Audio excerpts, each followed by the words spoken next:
Excuse me, any problem? Problem মানে? অনেক বড় প্রবলেম। আচ্ছা আপনিই বলুন, আমার রেট কি কখনো 500 টাকা হয়? মানে? উনি বলছে আমার রেট নাকি 500 টাকা। আমি কি ফকিনি নাকি? হ্যাঁ, আপনিই বলুন।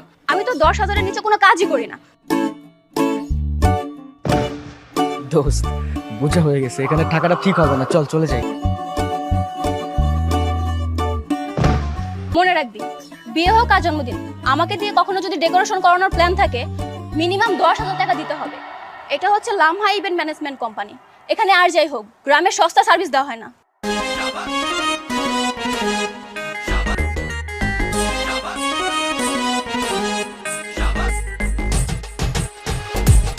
জি, তো অন্য রেটের কথা বলছে, আমরা তো অন্য কিছু ভাবছিলাম। হ্যাঁ দোস্ত, আমরা তো রং নাম্বার ভেবে ফেলছি। তোদের মতো বন্ধু থাকলে পৃথিবীর সবকিছুই রং নাম্বার মনে হবে।